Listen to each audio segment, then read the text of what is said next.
Dear students, so last classல வந்து நம்ம வந்து graphics standardல வந்து ரெண்டு டைப் பார்த்தோம். அடுத்து வந்து ஒரு டூ டைப்ஸ் இருக்கு. நம்ம பார்த்துருவோம். சரிங்களா? ஸோ ஜிகேஎஸ் ஐஜிஎஸ் பார்த்தாச்சு. அடுத்து வந்து பார்த்தீங்கன்னா டிஎக்ஸ்எஃப். அடுத்தது வந்து நம்ம பார்க்க போகிறது வந்து டிஎக்ஸ்எஃப். ஸோ ஒரு சாஃப்ட்வேர் டேட்டாக்களை வந்து மற்றொரு சாஃப்ட்வேருக்கு ட்ரான்ஸ்ஃபர் செய்ய பயன்படுவது தான் வந்து டேட்டா எக்ஸ்சேஞ்ச் ஃபார்மட். ஒரு சாஃப்ட்வேர் டேட்டாக்களை மற்றொரு சாஃப்ட்வேருக்கு ட்ரான்ஸ்ஃபர் செய்ய பயன்படுவது வந்து டிஎக்ஸ்எஃப் ஸ்டாண்டர்ட் ஆகும். சரிங்களா? ஸோ இந்த எக்ஸாம்பிள் பார்த்தீங்க அப்படின்னா இப்போ ஆட்டோகேட் சாஃப்ட்வேர்லேருந்து அந்த ஆட்டோகேட்டில் வரைஞ்ச டிராயிங்கை கொண்டு என்ன பண்ண போகிறோம்னா அனலைஸ் பண்ணுறதுக்கு ஆன்சி சாஃப்ட்வேரில் பண்ணுறோம்ல அதே மெத்தட்ஸ் வந்து யூஸ் பண்ணக்கூடிய வந்து டிஎக்ஸ்எஃப். இந்த ஃபார்மேட்டு தான் வந்து நம்ம இந்த ப்ரொசீஜரை ஃபாலோ பண்ணுறதுக்கு ரொம்பவே பயன்படுது. இப்போ டிஎக்ஸ்எஃப் ஃபைல் வந்து ஒரு ஸ்டாண்டர்ட் நேச்சுரல் ஃபைல். சரிங்களா? நியூட்ரல் ஃபைல் அது வந்து ஒரு சாஃப்ட்வேர்லேருந்து டேட்டா மற்றொரு சாஃப்ட்வேருக்கு ட்ரான்ஸ்ஃபர் செய்கிறது. சரிங்களா? ஸோ டேட்டா எக்ஸ்சேஞ்ச் ஃபார்மேட்னா ஒரு சாஃப்ட்வேர் டேட்டாக்களை வந்து மற்றொரு சாஃப்ட்வேர் டேட்டாக்கு வந்து என்ன பண்ணுது, ட்ரான்ஸ்ஃபர் செய்யுது. சரி, இப்போ இந்த ஆட்டோகேட் டிஎக்ஸ்எஃப் வசதி உள்ளதால் இதில் வந்து டிஎக்ஸ்எஃப் அவுட்டு என்ற கமாண்ட் கொடுத்தோம்னு வச்சுக்கோங்களேன், எக்ஸ்டென்ஷன் டைம். அதே மாதிரி டிஎக்ஸ்எஃப் இன்னுன்னு கொடுக்குறோம்னு வச்சுக்கோங்களேன், அதுக்கு ஒரு டேட்டா ட்ரான்ஸ்ஃபர் செய்யப்படுது. இப்போ வந்து டிஎக்ஸ்எஃப் இன்னுன்னு கொடுத்தோம் அப்படின்னா ஆட்டோமேட்டிக்காக வந்து வரக்கூடிய ஆட்டோகேடு சாஃப்ட் காப்பி வந்து டிஎக்ஸ்எஃப் இன்னில் வந்து போயிட்டு அதை வந்து அனலைசிஸ் சாஃப்ட்வேருக்கு ஏற்ற மாதிரி மாற்றப்பட்டு டிஎக்ஸ்எஃப் அவுட்டுன்னு கொடுத்தோடனேவும் வெளியே வந்துடுது. ஸோ இதான் வந்து நியூட்ரல் ஃபைல்ஸு, டிஎக்ஸ்எஃப் ஃபைல்ஸு. இதை வந்து என்ன பண்ணுறோம்னா நம்ம சாஃப்ட்வேருக்கு அனுப்புகிறோம். ஸோ அனுப்புகிறப்ப என்ன ஆகும் அப்படின்னா அது வந்து ஆன்சிஸ். ஸோ ஆட்டோகேடு இது வந்து தான் இது வந்து ஆன்சி சாஃப்ட்வேராக இருக்கும். இது வந்து கேட்டையா அந்த மாதிரி ஒன் ஆர் மோர் சாஃப்ட்வேருக்கு வந்து என்ன பண்ணிக்கலாம், இந்த வந்து நார்மலான இருக்கக்கூடிய ஃபார்மெட் வந்து அனுப்பலாம். அதை நம்ம என்ன பண்ணிக்கலாம், நம்ம மாற்றிக்கலாம். இதில் வந்து பார்த்தீங்கன்னா 4 செக்ஷன் இருக்கும். ஒரு எண்டு ஃபைலுக்கு கீழே கொடுத்துருப்பாங்க. இப்போ செக்ஷனில் வந்து பார்த்தீங்க அப்படின்னா ஒவ்வொரு செக்ஷன்லையுமே வந்து ஒன்றுக்கு மேற்பட்ட குரூப்புகள் அமைக்கப்பட்டு, இப்போ சாஃப்ட்வேர் 1 அப்படின்னா ஒரு 4 குரூப்ஸ் இருக்கும். ஸோ அந்த மாதிரி எல்லா சாஃப்ட்வேர்லையுமே வந்து நம்மளுக்கு குரூப்பாக ஃபார்ம் பண்ணியிருப்பாங்க. ஸோ இதில் வந்து செக்ஷன் டைப் அப்படின்னு பார்த்தோம் அப்படின்னா header section, table section, block section, entities, end of life. சரிங்களா? ஸோ இதான் வந்து செக்ஷன் டைப்பு. ஸோ இப்போ ஹெட்டர் செக்ஷன்னா என்ன அப்படின்னா நம்ம வந்து டிராயிங் சம்மந்தமான ஜென்ரல் இன்ஃபர்மேஷனை கொடுக்கக்கூடியது வந்து ஹெட்டர் செக்ஷன். டிராயிங் சம்மந்தமான தகவல்கள் வந்து நம்ம கொடுக்கக்கூடியது வந்து ஹெட்டர் செக்ஷன். அடுத்து டேபிள் செக்ஷன்னா என்ன அப்படின்னா line type, layer type, text style, dimension style, user coordinate system, viewport, configuration, application ஆகியவை எல்லாமே வந்து பார்த்தீங்கன்னா டேபிள் செக்ஷன். சரிங்களா? ஸோ பிளாக் செக்ஷன் அப்படின்னா ஒரு பிளாக் டிராயிங்கில் பயன்படக்கூடிய ஒரு பிளாக் பற்றிய விவரங்களை அமைய பெற்றிருக்கக்கூடியதான் வந்து நம்மளுக்கு பிளாக் செக்ஷன் சொல்கிறோம். ஸோ என்டிட்டி செக்ஷன் அப்படின்னா டிராயிங்கில் வந்து பயன்படக்கூடிய என்டிட்டிஸ் வந்து பற்றிய விவரங்களை வந்து அமைய பெற்றிருப்பது தான் வந்து என்டிட்டிஸ். என்டிட்டிஸ்னா என்ன, லைனு, ஆர்க்கு, எலிப்ஸு, இந்த மாதிரி கமாண்ட்ஸ்லாம் நம்ம என்னென்ன பயன்படுத்துகிறோமோ, லைன், சர்க்கிள், ஆர்க்கு, எலிப்ஸு, என்னென்ன கமாண்ட்ஸ் நம்ம பயன்படுத்துகிறோமோ அது எல்லாமே வந்து பார்த்தீங்கன்னா என்டிட்டிஸ்ன்னு சொல்கிறோம். சரிங்களா? அதுக்கப்புறம் வந்து எண்ட் ஆஃப் ஃபைல். ஸோ ஒவ்வொரு செக்ஷன்லையுமே வந்து ஒன்றுக்கு மேற்பட்ட ஒரு குரூப் இருக்கும். அந்த முதல் வரியில் வந்து கோடும், இரண்டாம் வரியில் வந்து அந்த கோடோட விவரமும் இருக்கும். சரிங்களா? ரெண்டாவது வரியில் வந்து அந்த கோடுக்குரிய விவரங்கள் இருக்கும். அதான் வந்து section type. Header section, table section, block section, entity section, end of file. So drawing சம்மந்தமான இன்ஃபர்மேஷன் தர்றது வந்து என்னென்னா header section, line type, layer type, text style, dimension style, user coordinate system, viewport, configuration, application இதெல்லாம் வந்து information தரக்கூடியது வந்து table section. Then block section அப்படின்னா டிராயிங்கில் பயன்படக்கூடிய பிளாக் பற்றிய விவரங்களை இது வந்து கொடுக்குறது வந்து பிளாக் செக்ஷனு. அடுத்து என்டிட்டி செக்ஷன்னா டிராயிங்கில் பயன்படக்கூடிய கமெண்ட்ஸ், என்னென்ன கமெண்ட்ஸ் பயன்படுத்துறீங்களோ அது எல்லாமே வந்து என்டிட்டிஸ் தான். சரிங்களா? எண்ட் ஆஃப் ஃபைல் அப்படின்னா ஒவ்வொரு செக்ஷன்லையுமே வந்து ஒன்றுக்கு மேற்பட்ட குரூப்புகள் இருக்கும். அந்த குரூப்பில் வந்து இரண்டாவது வரியில் கோடும் அதனுடைய விவரங்களும் கொடுக்கப்பட்டிருக்கும். சரிங்களா? இது வந்து பார்த்தீங்கன்னா செக்ஷன் டைப்பு, இது வந்து அதனோட ஃபங்க்ஷன்ஸ். ஸோ அடுத்து என்னன்னு பார்த்தோம்னா finite element analysis. So load கண்டிஷன்ஸில் வந்து ஒரு டிஸ்பிளே கண்டிஷனில் ஒரு ஸ்ட்ரக்சரோட பிஹேவியர் வந்து ரியல் ஸ்ட்ரக்சர்களாக கொண்டு அனலைஸ் செய்யும் முறைக்கு ஃப்ரண்ட் எலமெண்ட் மெத்தடுன்னு சொல்கிறோம். இது என்ன பண்ணுவாங்க அப்படின்னா, ஆக்சுவலாக வந்து என்ன செய்வாங்க அப்படின்னா, வந்து ஒரு எலமெண்ட்டை ஒரு ஆப்ஜெக்ட் வந்து பல எலமெண்ட்டாக பிரிப்பாங்க. பல எலமெண்ட்டாக பிரித்து ஒவ்வொரு எலமெண்ட்லேயும் இந்த லோடு ஆக்ட் பண்ணி அதனோட எல்லா கண்டிஷன்லையுமே வந்து அனலிசிஸ் செஞ்சு ஒரு ரிசல்ட் எடுப்பாங்க. ஸோ இந்த மாதிரி ஒரு ஆப்ஜெக்ட்டுக்கு ஒரு 10 ரிசல்ட் எடுத்தோம்னா 10 நம்ம என்ன பண்ணலாம், ஆவரேஜ் போட்டோம்னா துல்லியமான வந்து நம்மளுக்கு வேல்யூ கிடைக்கும். ரொம்ப துல்லியமானது இது ஃபினிட் எலமெண்ட் அனாலிசிஸ். ஸோ அது ஆக்சுவலி நார்மலாக என்ன பண்ணுவாங்கன்னா, ஒரே ஒரு ஆப்ஜெக்டை ஒரே ஒரு ஜாப் வந்து என்ன பண்ணுவாங்க, அதில் லோட் ஆக்ட் பண்ணி பார்ப்பாங்க. பட் இதில் வந்து என்னென்னா 10 எலமெண்ட்டாக பிரித்து ஒவ்வொரு எலமெண்ட்லையும் ஃபார் எக்ஸாம்பிள் வந்து எத்தனை எலமெண்ட்டாக பிரிக்க முடியுமோ பிரித்து ஒவ்வொரு எலமெண்ட்லையும் வந்து லோட் ஆக்ட் ஆகி அதுக்கேற்ற மாதிரி நம்மளுக்கு ஒரு கால்குலேஷன் கொடுக்கும். சரிங்களா? ஸோ எஃப்எம் கட்ஸு பார்த்தோம் அப்படின்னா ஒரு செவரல் எலமெண்ட்ஸ் இருக்கும். ஸோ இப்போ நோட்ஸ்ன்னு சொல்லுவாங்க. ரீகனெக்ட்ஸ் elements at nodes at if nodes where pins are drops of glue that hold elements together. ஓகேங்களா? ஸோ என்ன சொல்லுவாங்க அப்படின்னா, ஒரு எலமெண்ட்டுக்கும் இன்னொரு எலமெண்ட்டுக்கு இடையில உள்ள ஒரு பாயிண்ட் தான் வந்து நோட்ஸ் அப்படிம்போம். சரிங்களா? அதுதான் சொல்ல வரும். இதுதான் வந்து நம்ம ஃபாலோ பண்ணக்கூடிய ப்ரீ ப்ராசஸிங், அடுத்து அனலைசிஸ், போஸ்ட் ப்ராசஸிங், அடுத்து ஸ்டெப்ஸ் இன் FEA.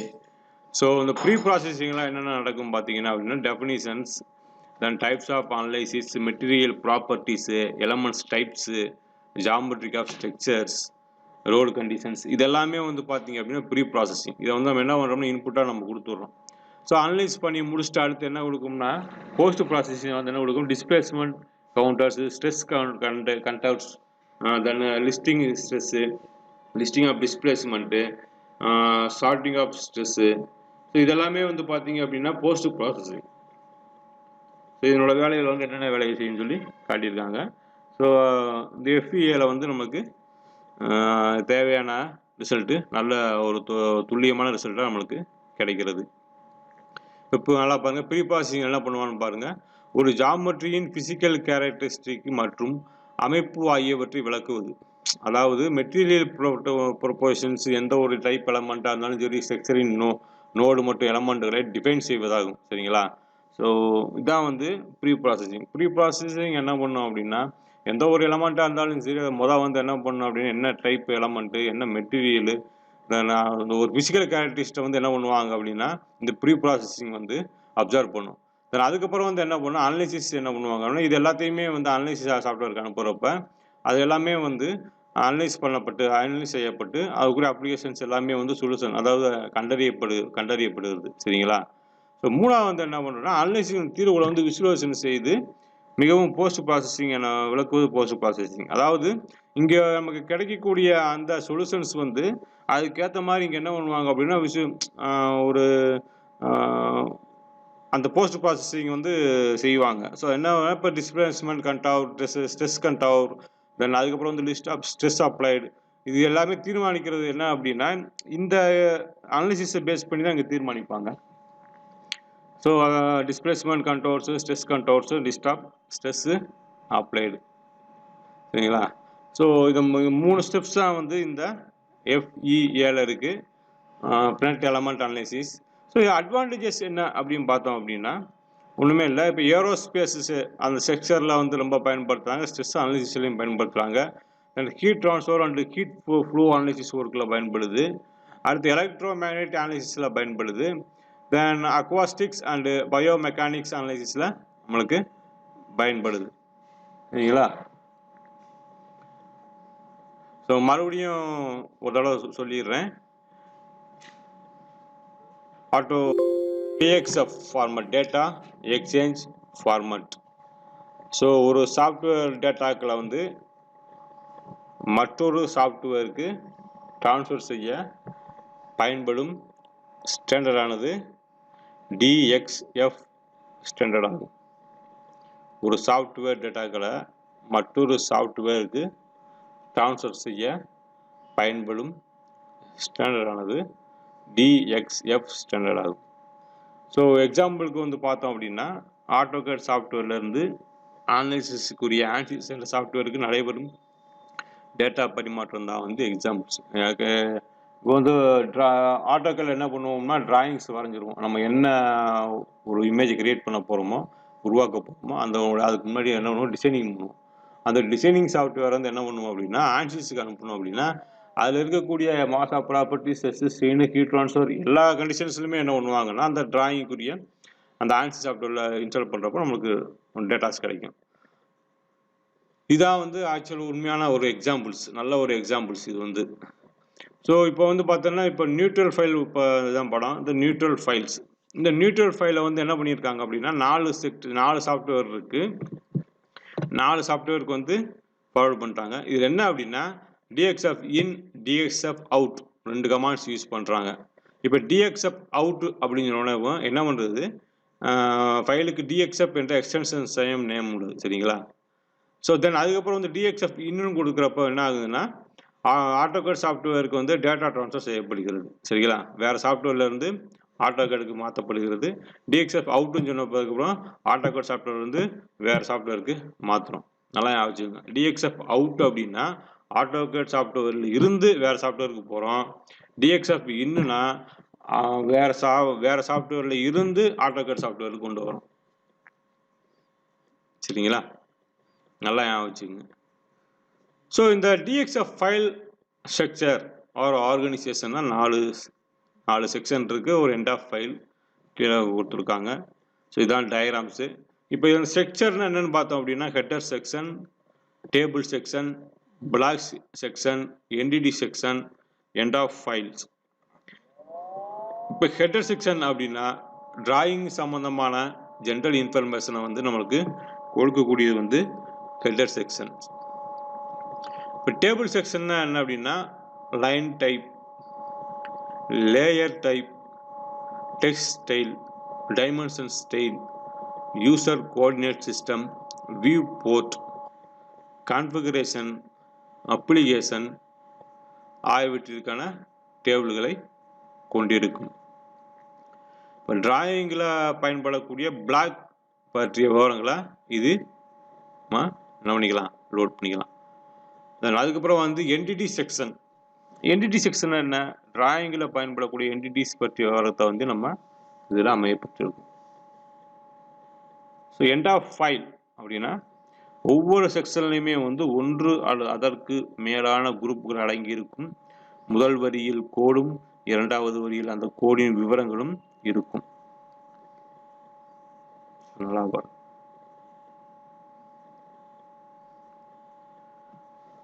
ஸோ அதுக்கப்புறம் வந்து பார்த்தோம் அப்படின்னா ஃபினட் எலமெண்ட் அனலைசிஸ். ஃபினட் எலமெண்ட் அனலைசிஸ் என்ன, FEA. ஸோ லோடு கண்டிஷனில் வந்து அண்டு டிஸ்பிளே கண்டிஷனில் ஒரு ஸ்ட்ரக்சரோட பிஹேவியர்ஸை ரியல் ஸ்ட்ரக்சராக வந்து நம்ம அனலைஸ் பண்ணி சொல்கிறது தான் வந்து ஃபினட் எலமெண்ட் மெத்தடுன்னு சொல்கிறோம். ஸோ என்ன சொல்கிறாங்க அப்படின்னா ஸ்ட்ரக்சரானது வந்து சிறு சிறு எலமெண்ட்டாக பிரித்து ஒவ்வொரு எலமெண்ட்லையுமே வந்து நம்ம லோடு ஆக்ட் பண்ணி அதை வந்து என்ன பண்ணுறோம், நம்ம வந்து அனலைசிஸ் பண்ணுறோம். இந்த அனலைசிஸ் பண்ணோடனே ஆவரேஜ் நம்ம போடுறோம். ஒரு 10 எலமெண்ட்டாக பிரிச்சிருக்கோம் அப்படின்னு வச்சுக்கோங்களேன் எக்ஸாம்பிளுக்கு. அது வந்து ஆவரேஜ் போடுறப்போ வந்து என்ன ஆகும் அப்படின்னா நமக்கு துல்லியமான வேல்யூ கிடைக்கும். அதைத்தான் வந்து இதில் சொல்லியிருக்காங்க இன்ட்ரோடக்ஷனில். இன்னொன்று வந்து பார்த்தீங்க அப்படின்னா ஒரு எலமெண்ட்டுக்கும் இன்னொரு எலமெண்ட்டுக்கும் இடையில உள்ள பாயிண்ட் தான் வந்து நோட்ஸ் அப்படிம்போம், சரிங்களா? ஒரு எலமெண்ட்டுக்கும் இன்னொரு எலமெண்ட்டுக்கும் இடையில் உள்ள பாயிண்ட்ஸ் தான் வந்து நோட்ஸ். ஸோ இதான் வந்து டயக்ராம்ஸ். ஸோ இந்த ப்ரீ ப்ராசஸிங் என்னென்ன பண்ணுவோம்னு கீழே போட்டிருக்கு. Then analysis, post processing, step in FEA, சரிங்களா? ஸோ இந்த 3 ஸ்டெப் தான், pre processing, analysis, post processing. இந்த ப்ரீ ப்ராசஸிங் என்ன பண்ணும், இது வந்து என்ன அப்படின்னா DXF அவுட் அப்படின்னு சொல்கிறோம். இந்த ப்ரீ ப்ராசஸிங் ஆக்சுவலாக என்ன பண்ணும் அப்படின்னா இது ஆக்சுவலாக வந்து ஆட்டோகேட் சாஃப்ட்வேர். இந்த AutoCAD சாஃப்ட்வேர் வந்து நம்ம என்ன பண்ண போறோம்னா, அனலைசிஸ் பண்ண போறோம்னு வச்சுக்கங்களேன். இங்க இருக்கக்கூடிய அந்த ப்ரீ ப்ராசஸிங் என்ன பண்ணணும், அத வந்து ஆன்சிஸ் சாஃப்ட்வேரா மாத்தி, அந்த இதுக்குள்ள அனுப்பும். அந்த அனலைசிஸ் செஞ்சு முடிச்ச உடனே ஆட்டோமேட்டிக்கா போஸ்ட் ப்ராசஸிங் நமக்கு என்ன பண்ணும் அப்படின்னா, எல்லா ரெக்கார்ட்ஸும் நமக்கு கிடைச்சிடும். எல்லா record displacement contours, stress contours, post of displacements, listing of displacement, sorting of stress எல்லாமே வந்து டீட்டெயில்ஸ் கிடைச்ச உடனே இந்த போஸ்ட் ப்ராசஸிங் என்ன பண்ணும், எகைன் மறுபடியுமே வந்து வெளியே வந்து CAD சாஃப்ட்வேர் வந்து வெளியே அனுப்பும். டிசைன் ப்ராசஸின் போது அனாலிசிஸ் செக்ஷனின் சொல்யூஷன்ஸ் ஆனது பார்சியல் டிஃபரன்ஷியல் ஈக்குவேஷன் மூலம் ஒரு குறிப்பிட்ட மாடலுக்கு எக்ஸ்பிளைன் செய்யப்படுகிறது. சரிங்களா? அதான் வந்து இந்த ப்ரீ ப்ராசஸிங் அப்படின்னா இந்த பிசிக்கல் கேரக்டரிஸ்ட் மற்றும் அமைப்பு கொண்டா இப்போ ஒரு ஜாப் எடுத்துக்கிட்டோம், ஒரு டிசைனிங் எடுத்துக்கிட்டோம் அப்படின்னா அது வந்து என்ன மெட்டீரியல், என்ன எலமெண்ட்ஸு, ஸ்ட்ரக்சர் ஆஃப் நோடு என்னென்ன, எத்தனை எலமெண்ட்ஸு, ஸோ அதுபோல் லோடு ஆக்ட் பண்ணுறப்போ எப்படி இருக்குது, இப்படி எல்லாமே வந்து டிஃபைன் பண்ணுறதான் வந்து ப்ரீ ப்ராசஸிங். சரிங்களா? ஸோ அனலைசிஸ்ன்னு என்ன அப்படின்னா, ஒன்றும்ல ஒரு ஜாப்பை வந்து நம்ம வந்து நார்மலாக வந்து தயாரிக்கிறதுக்கு பிறகு நம்ம வந்து என்ன பண்ணுறோம் அப்படின்னா அதில் லோடு ஆக்ட் பண்ணி பார்ப்போம். ஸோ எவ்வளோ லோடு தாங்குது, ஸ்ட்ரெஸ் எவ்வளோ தாங்குது, எலாங்கேஷன் ஆகுதா இல்லையா, ஹீட் எவ்வளோ தாங்குது, மாஸ் ஆஃப் ப்ராப்பர்ட்டிஸ் என்னென்ன, என்ன மெட்டீரியலு, இது எல்லாமே வந்து பார்த்தீங்க அப்படின்னா இந்த ஆன்சிஸ் சாஃப்ட்வேர் நம்மளுக்கு வந்து கொஞ்சம் சொல்யூஷன்ஸ் கிடைக்கிற மாதிரி இருக்கும். சரிங்களா? ஸோ போஸ்ட் ப்ராசஸிங் என்ன பண்ணும் அப்படின்னா இந்த ஆன்சிஸில் நம்ம எடுத்த ரிசல்ட்டை வந்து விஷுவலைசேஷனாக நம்ம வந்து பார்க்க முடிகிறது. அதான் வந்து போஸ்ட் ப்ராசஸிங். அதாவது என்ன, displacement contours, stress contours, list of stress applied ஆகியவற்றை வந்து நம்ம என்ன பண்ணுறோம், அந்த அனலிசிஸை பேஸ் பண்ணி இங்கே என்ன பண்ணுறோம், நம்ம தீர்மானிக்கிறோம். அதான் வந்து போஸ்ட் ப்ராசஸிங் கன்டவுர்ஸ்.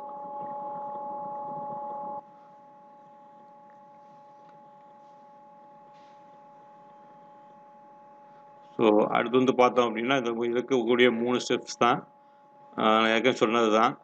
ஸோ என்னன்னா இப்போ 3 வேறுபட்ட மாடலை உருவாக்குறதுனா அப்போ ஒன்று பார்த்தீங்கன்னா டேட்டா என்ட்ரிக்கான மாடலு, டீட்டெயில்ஸ் கொடுக்கறதுக்கான மாடல். அடுத்து அனலிசிஸை பெர்ஃபார்ம் செய்வதற்கான மாடலு. மூணாவது வந்து ரிசல்ட்டுகளை டிஸ்பிளே செய்ய இன்டர்பிரேட் செய்கிறதுக்கான மாடல். இந்த 3 தான் வந்து முக்கியமானது. இதை வந்து 3மே வந்து இந்த வேலையை செய்கிறது. சரிங்களா? டேட்டா என்ட்ரிக்கான மாடல், அனலிசிஸ் வந்து பெர்ஃபார்ம் செய்வதற்கான மாடல், ரிசல்ட்டுகளை வந்து டிஸ்பிளே செய்து இன்டர்பிரேட் செய்வதற்கான மாடல்.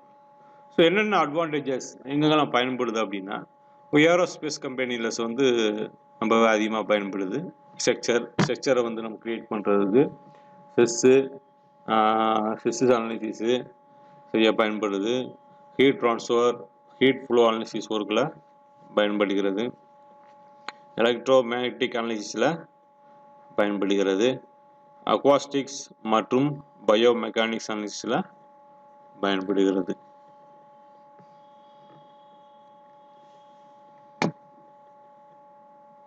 இதான் அந்த டயக்ராம்ஸ்.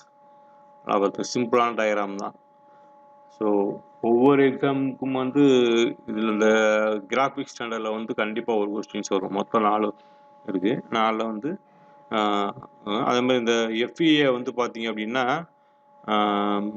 3 மார்க்கில் அடிக்கடி கேட்கக்கூடியது. சிம்பிளாக அந்த டயக்ராம்ஸை போட்டுட்டு என்னென்ன எக்ஸ்பிளைன் பண்ணால் போதும். சரிங்களா? சும்மா ஜஸ்ட் 1 பேஜ் தான் இருக்கும் 3 மார்க்கில். அடிக்கடி கேட்கக்கூடியது வந்து இந்த 4 கிராஃபிக் ஸ்டாண்டர்டு. சரிங்களா? ஜிகேஎஸ் பார்த்துருக்கோம், ஐஜிஎஸ் பார்த்துருக்கோம், தென் அதுக்கு டிஎக்ஸ்எஃப் பார்த்துருக்கோம். இந்த 3 கிராஃபிக் ஸ்டாண்டர்டில் கண்டிப்பாக ஒரு கொஸ்டின்ஸ் உங்களுக்கு கண்டிப்பாக கேட்பாங்க. ஸோ அதனால் வந்து நீங்கள் வந்து நல்லா ப்ரிப்பேர் பண்ணிக்கோங்க. வந்து அப்படின்னு சொல்கிறேன். இந்த கேட் கேம் அந்த சப்ஜெக்ட் வந்து ரொம்பவே டிஃப்ரெண்ட்டானது. இதுக்கு முன்னாடி இதுக்கு ரிலேட்டடாகவே படிச்சிருக்க மாட்டீங்க. ஸோ அதனால் வந்து இந்த கேர்லெஸ்ஸாக இருக்க வேணாம். சப்போஸ் உங்களுக்கு இப்போ ஆன்லைன்னா ஒன்றும் பிரச்சனை கிடையாது. நீங்கள் உங்களை வந்து ஆஃப்லைனில் கண்டக்ட் பண்ண சொல்லிட்டாங்கன்னு வச்சுக்கோங்களேன், உங்களுக்கு வந்து ரொம்பவே கஷ்டம். அதனால் படிச்சுக்கிட்டே இருங்க. அடுத்த செமஸ்டர் உடனே நம்மளுக்கு ஆரம்பிச்சிடும். செகண்ட் இயருக்கு முடிஞ்சவனே நம்மளுக்கு அடுத்த செமஸ்டர் ஆரம்பிச்சிடும். கண்டிப்பாக அதுக்கு வந்து ரெடியாகவே இருந்துக்குங்க. எப்போனாலும் நம்மளுக்கு வந்து அனௌன்ஸ் பண்ணலாம். சரிங்களா? தேங்க்யூ.